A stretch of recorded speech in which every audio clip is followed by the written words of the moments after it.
무엇이 가장 중요한 것 같습니까? 자, 또 침묵을 하신 겁니까? 이거 할 때 보면 이상희 집사님 항상 고개를 숙여요. 윤정이 그 할아버지, 그 할머니 항상 오셔야 될 것 같아요. 오늘 보니까 장인성 집사님이 유난히 찬양 인도하는데 목소리가 씩씩해서 그렇습니다. 여러분, 무엇이 중요할까요? 재물이 중요할까요? 아니면 사회적 힘이 중요할까요? 아니면 지식이 중요할까요? 다 중요해요. 아니면 사람들이 중요할까요? 그보다 집사님, 그게 아니면 여러분 신앙이 중요할까? 그거는 아닌 것 같아요. 여러분, 제 생각에는 우리 인생에 살면서 가장 중요한 것은 꿈 같아, 꿈, 희망. 실질적으로 재물이 적어도 또 사회적 힘이 적어도요, 좀 소박하게 살고 불편하게 살면 돼요. 또 사람이 주변에 사람이 없어도 또 살 수 있어요, 여러분. 물론 요즘 고독사로 뭐 사회 문제가 되긴 하지만 그래도 주변 사람 없어도 살 수 있어요. 물론 우리 신앙인들한테는 신앙이란 게 굉장히 중요합니다. 그렇지만 사실 신앙이 없어도 살아갈 수 있어요. 그죠? 버텨 살 수가 있는데, 근데 우리 인생에 꿈이 없다면, 그 희망이 없다면 정말 죽은 인생 같은 거예요. 여러분, 우울증 아시잖아요. 우리가 사는 것이 너무나 힘들고 어렵고 지치면 우울증 걸릴 수도 있거든요. 정말 하는 것이 이렇게 해도 안 되고 저렇게 해도 안 되고 이래도 막히고 저래도 막히면 살다 보면요, 지치고 무력감에 빠질 수밖에 없어요. 그러다 보면은 만사가 귀찮아지고 무력감에 빠지고 또 죽고 싶은 마음이 막 드는 거, 그렇게 될 수가 있는 거예요. 그런데 여러분, 우울증이 왜 올까요? 우리 인생이 잘 안 풀려서? 하는 일이 잘 안 되고 안 풀려서? 저는 전문가는 아니지만요, 우울증이 오는 것은 우리가 꿈을 꿀 수 없는 상황일 때 그렇다는 거 믿는 거예요. 모르겠어요. 제 경험은 그래요. 정말 힘들고 어려울 때라도 뭔가 꿈을 꿀 수가 있고 좀 견디면 나아질 수 있다는 희망이 있으면 이겨낼 수가 있어요, 여러분. 아무리 큰 병이 걸려도요, 이걸 치료하고 수술하고 치료하면 나을 수 있다는 희망이 있으면요, 버텨낼 수가 있어요. 그런데 그것이 없으면 무너지는 거예요. 그렇죠? 그것이 없으면 무너져요. 물론 기질이나 성향이 있을 수도 있어요. 그럼에도 불구하고 기질이나 성향 때문에 그럴 수도 있다 할지라도 궁극적으로 문제는요, 꿈이 있냐, 꿈을 꿀 수 있냐, 못 꾸냐는 거예요. 이번 제가 여러 번 이야기했지만 제가 불치병 선고를 받았다고 했잖아요. 당시 서울대병원에서 한국 최고의 정형외과 의사한테 찾아갔는데 그 의사가 이 병은 치료할 방법이 없다고 했거든요. 그래서 당신은 2년 안에 나한테 기어 들어올 것이라 그때 한번 시험으로 한번 수술해 내보자 그랬단 말이에요. 그리고 제가 그 이야기 듣고 우리 시골에 이제 그 시골 집은 내갔어요. 근데 시골 집은 내갔는데 금방요 확 나빠지는데, 금방 얼마 지나지 않아서 제가 걷지 못했어요. 지팡이 의지해가지고 어찌를 한 발 끌고 했는데, 2년은 뭐예요? 1년도 안 됐는데 그렇게 엎어져 버리는데. 그러니까 여러분, 그 상황이 되니까 제가 쇼크가 오는 거예요. 이것은 의사가 당시 2년 안에 그렇게 될 것이었는데 1년도 안 됐는데 그렇게 된 거, 이 의사 이야기가 현실이 된 거예요. 그러니까 그 의사가 당신은 이 병은 치료 방법이 없고 2년 안에 기어 들어올 것이다. 그 이야기는 무슨 이야기입니까? 당신 인생 끝났다는 이야기예요. 꿈을 꿀 수 없다는 이야기잖아요. 그 의사한테 이야기 들었을 때는 그것이요, 그냥 막연하게 들렸습니다. 그런데 그게 진짜 아파지고요, 걸을 수 없게 되니까 그것이 현실로 느껴지니까 인생은 끝난 거예요. 꿈을 꿀 수가 없는 거예요. 그러니까 여러분, 제가 얼마나 절망을 깼어요. 그래서 뭐 몸부림치다가 치고 해고 막 했는데 제가 할 수 있는 게 없잖아요. 결국 제가 할 수 있는 것은요, 그것을 현실로 받아들이는 수밖에 없었어요. 그걸 현실로 받아들이니까요, 어느 순간에 제가 인생에 대해서요, 냉소주의자, 허무주의자를 발까지 했는 거예요. 사실 인생을요, 한 발만 빼서 보면은 별것 아닐 수가 있어요. 길게 살아봐야 100년이에요. 그 100년이 순식간에 지나가는데, 그 100년도 안 된 그 인생을 바당바당 살다가 결국 죽으면 다 흙으로 돌아가는 건데, 그 짧은 기간 남보다 좀 더 잘 있고 잘 먹고 잘 사는데 무슨 의미가 있냐고요. 어차피 인생은 지나가고, 그거 지나가면 다 물어 들어가 험한 인생인데 무슨 의미가 있냐, 그런 생각이 드는 거예요. 그러니까 인생에 대해서요, 별 가치도 없고 무의미하고 그렇게 허무주의, 냉소주의로 변하더라고요. 그래서 제가 그때 다량의 수면제를 먹고 자살을 시도했다는 거 아니에요. 시작은 아픈 것들을 했는데 결국은 인생의 허무주의, 냉소주의로 약 먹고 자살을 시도해가지고 병 발견돼가지고 요행인지 어떤지 죽기 전에 발견돼가 중환자실에 3일 동안 입원해 있다가 나왔다는 거 아니에요. 근데 여러분, 제가 왜 그렇게 그 지경까지 갔겠냐고요. 제가 여러분 무슨 고상한 철학이 있어서 그런 게 아니에요. 이야기는 뭐 제가 뭐 허무주의니 인생이 어쩌고 뭐 떠들고 했지만 결국 본질은요, 그거는 제 과대 포장하는 것이고 본질은 제가 꿈을 꿀 게 없었다는 거예요. 내일의 희망이 없었다는 거예요. 그래서 그렇게 어떻든 그렇게 살아나고 나니까 여러분 다 별 볼 일 없어 죽으려고 했는데요, 또 그렇게 해가지고 발견돼 살아나니까 또 그렇게 좋더라고요. 여러분 참 그게 심리가 그래요. 그래가지고 살아났다가 제가 한 책을 읽었는데 감동을 받은 거예요. 무슨 책이냐면 여러분, 시간 나면 여러분 다 읽어봤으면 좋겠어요. 덴마크 실존주의 철학자 키에르케고르의 죽음에 이른 병. 그 책을 읽었는데요, 제가 고민하고 제가 갈등한 것이 그 속에만 그냥 쓰러져 있는데 내 마음이 그냥 읽혀지는 거예요. 너무너무 감동받았어요. 그런데 그 책의 내용이요, 죽음에 이른 병은 절망이라는 거예요. 그리고 그 절망은 최종적인 신에 대한 절망이에요.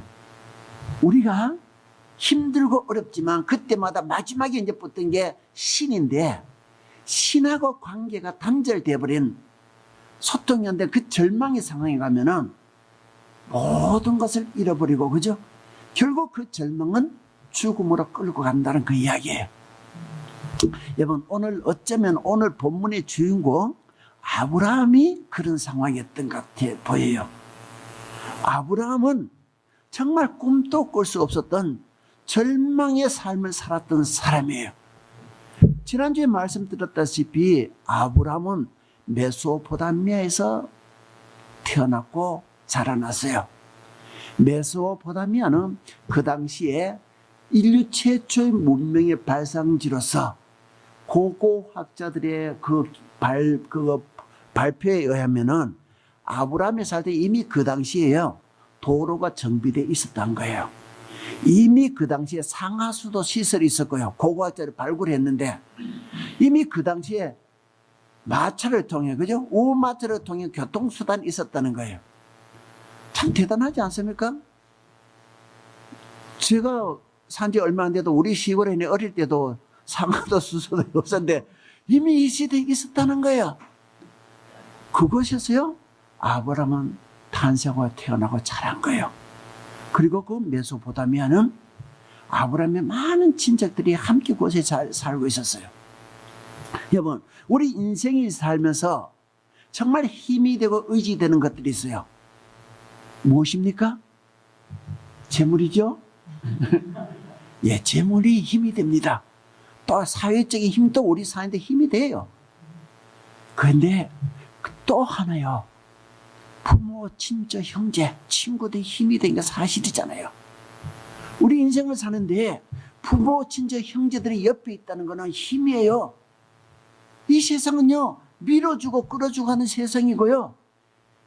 소도 비빌 언덕이 필요하다는 게 이 세상이잖아요. 그렇기 때문에 이 친척이 그 주변에 있다는 것은 정말 그의 힘이요, 능력이었어요. 아브라함도 그랬어요. 그곳에 자기 친척 형제들이 많이 살았기 때문에 아브라함은 그 형제들의 도움, 그 끈끈한 유대 관계 속에서 도움을 받고 힘이 돼 그렇게 그곳에 살고 있었어요. 많은 위로가 되었어요. 그런데요, 문제는 그 아브라함에게 자식이 없었다는 거예요. 결혼을 해서 오래되었는데 자식이 없는 거예요. 여러분, 요즘은 젊은 부부들이, 젊은 사람들이 결혼도 잘 안 하지만 결혼해도 자식을 낳지 않습니다. 괜히 자식 낳아서 짐을 만들고 싶지 않아서 자식을 안 낳습니다. 그래서 며칠 전에 그 발표에 의하면 우리나라 평균 출산율이 0.98이래요. 0.98이란 말은 무슨 말이냐면 두 사람이 만나서 결혼했는데 자식을 한 명도 안 낳는다는 이야기예요. 우리 지금 인구를 유지해 가려면 합계 출산율이 2.1이 돼야 된다는데 지금 인구를 유지해 가려면 2.1은 고사고 0.98이 한 명도 안 낳는다는 이야기예요. 그래서 걱정입니다. 어쨌든 오늘 뭐 주제는 그건이 아니니까요. 어쨌든 이 젊은 사람들은 아기를 안 낳는 것이 낳지 못해서 안 낳는 게 아니에요. 그죠? 안 낳는 거예요. 이건 선택이에요. 이것은 자기들이 상처받을 일이 없어요. 자기들 선택이니까. 그런데 여러분, 아기를 낳고 싶은데 아기가 생기지 않아서 낳지 못한다면 그건 이야기가 다르잖아요.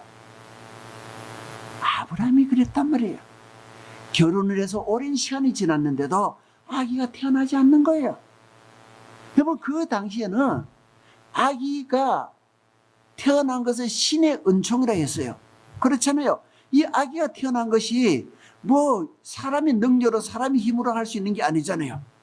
힘써가 되는 것도 아니고 울어도 되는 것도 아니고 막 그렇게 해서 되는 게 아니잖아요. 아기는 생겨야 되는 거예요. 그렇기 때문에 그 당시 문학에서는 아기는 신의 은총이었다는 거예요. 자, 그러면 여러분, 아기가 태어나지 않는다는 것은 무슨 의미일까요? 신의 은총을 받고 있지 못하다는 거예요.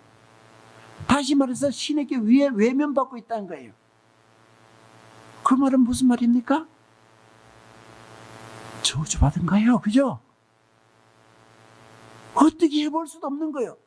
아브라함 부부로서는 납득할 수도 없고 이해할 수도 없는 상황에서, 그렇게 절망적인 상황에서 그렇게 내쳐진 거예요. 여러분, 얼마나 힘들겠어요? 얼마나 무력감을 느끼겠어요? 얼마나 자존감이 내려앉았겠어요, 여러분? 할 수가 없었어요. 그러다 보니까요, 친척들이 옆에 많이 있어도 그 친척이 와서 위로해 줬을 겁니다. 야, 괜찮다. 자식 새끼 많이 키워버리니까 골침 아파. 우리 둘이 그 잘 살면 되지. 위로해 줬을 거예요. 그 전 본질적인 문제에서 이 문제가 풀려지지 않으니까 아브라함 부부가요, 그 문제에서 위로받을 수가 없는 거예요. 결국 오늘 본문에 보면요, 어느 때가 되니까 얼마 지나지 않아서 아브라함은 부부는 가족들과 함께 그것을 떠난다는 거예요. 여러분, 그것을 떠난다는 의미가 무엇인지 알겠어요? 그 당시에는요, 국경이 제대로 되어 있지도 않고 나라가 제대로 되어 있지도 않고 그래서 치안이 제대로 되어 있지 않은 시대예요. 자기들이 모여 사는 그 도시 안에만 치안이 되어 있지요. 그것을 벗어나면은 길거리에서 강도를 만나든 누굴 만나가 죽어도 어디 하소연할 수 없는 그런 치안이 되어 있지 않은 그런 시대예요. 때문에 그 당시에 그 도시, 자기들 살던 도시를 떠난다는 것은 죽음을 각오한 무모한 일이에요. 또 아브라함이요, 그 자기들이 사는 그곳을 떠난다는 것은 부모, 친척, 형제를 떠난다는 거예요. 그 이야기는 무슨 이야기입니까? 도움을 받을 것이 없는 것을 떠난다는 이야기. 근데 이들이 그것을 떠나는 거예요. 여러분, 무엇이 그들을 갖다 그렇게 무모하게 만들었을까요? 그 성을 떠나면은 죽을 수도 있고 정말 도움을 받을 수 없는 그런 무모한 길, 그 길을 떠날 수 있게 한 그 무모함이 어디서 생겼을까요? 오늘 말씀이 그것을 설명해 주고 있는 거예요. 자, 1절에서 3절까지 우리가 함께 읽도록 합시다. 시작 읽겠습니다. 여호와께서 아브라함께 이르시되 너는 너의 고향과 친척과 아비 집을 떠나 내가 너에게 보여줄 땅으로 가라. 내가 너로 큰 민족을 이루고 내게 복을 주어 내 이름을 창대하게 하리니 너는 복이 될지라. 너를 축복한 자에게는 내가 복을 내리고 너를 저주한 자에게는 내가 저주하리니 땅의 모든 족속들이 너로 말미암아 복을 얻을 것이니라 하시니라. 여러분, 자식이 생기지 않아서 신의 은총에서 벗어난 자, 그 절망에서 사던 아브라함에게 하나님이 찾아오셔서 멋진 제안을 하신 거예요. 내가 너를 통하여 큰 민족을 일으켜 주겠다. 여러분, 멋진 제안이잖아요. 물론 이거보다 또 다른 제안도 있습니다. 네 이름을 창대하게 해주고 또 내가 너를 복의 근원도 만들어주겠다, 그 이야기 하셨어요.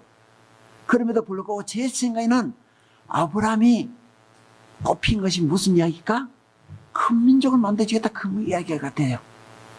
큰 민족을 만들어준다는 것은 네 몸에서 자식을 주겠다는 이야기잖아요.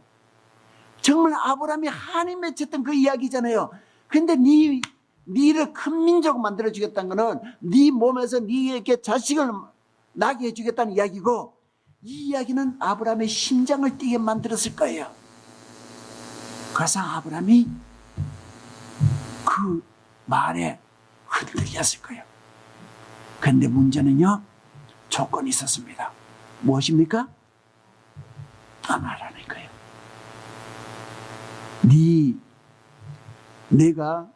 내가 너에게 약속하는 그 복을 네 것으로 만들려면 네 있는 그 자리, 본토 친정 아비집을 떠나라는 이야기예요.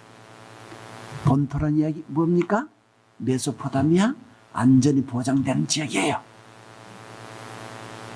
친척 아비집은 무엇입니까?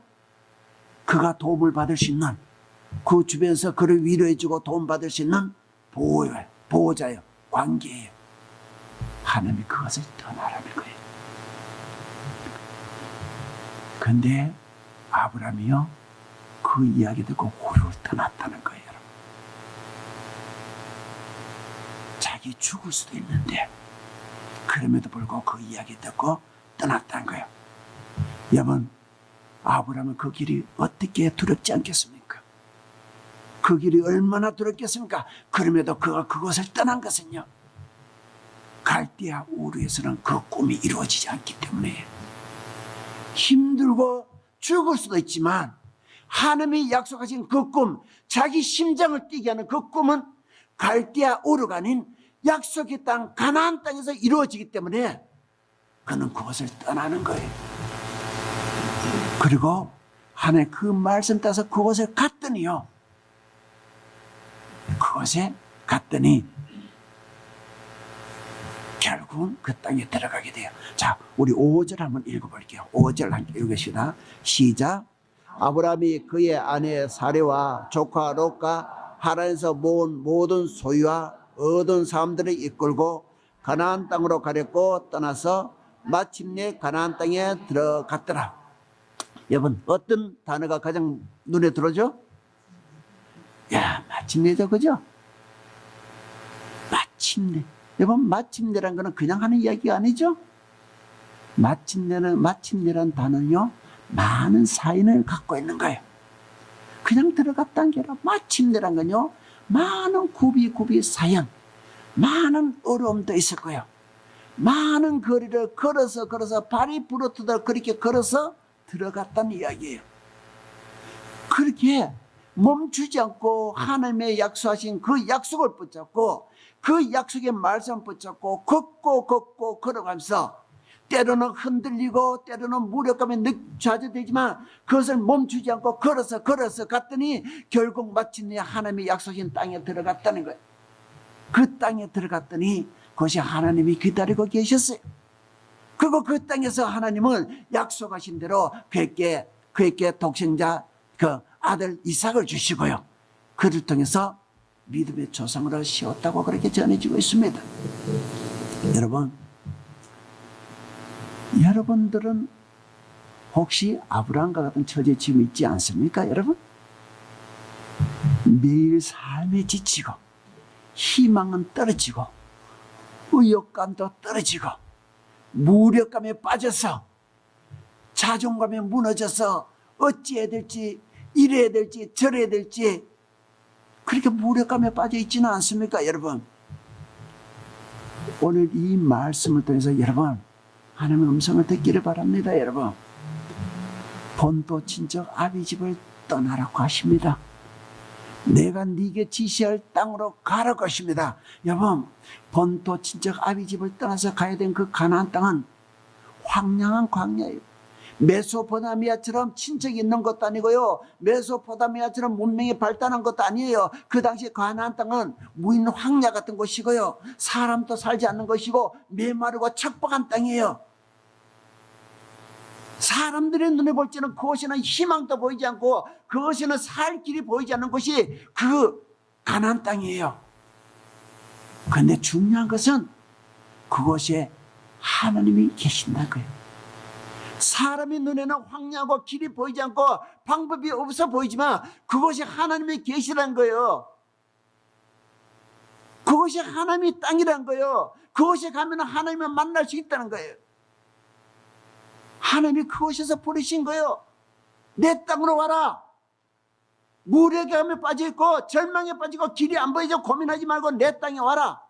나에게로 와라. 나를 만나라. 내가 이곳에서 너를 돕게하겠다. 내가 너를 만나겠다. 이곳에서 내가 네 길을 열어주겠다. 그 이야기 하시는 거예요, 여러분. 그래서 가나안 땅은 불신자들의 눈에 보기에는 죽음의 땅이지만 우리 믿음의 삶의 눈에는 그것이 살 땅이에요, 여러분. 다윗도 사울에게 쫓기지게 광야길에 헤매면서 하나님을 부르고 하나님을 만난 거예요, 여러분. 그 광야길에서 하나님을 만나고 그곳에서 힘을 얻고 나온 거예요.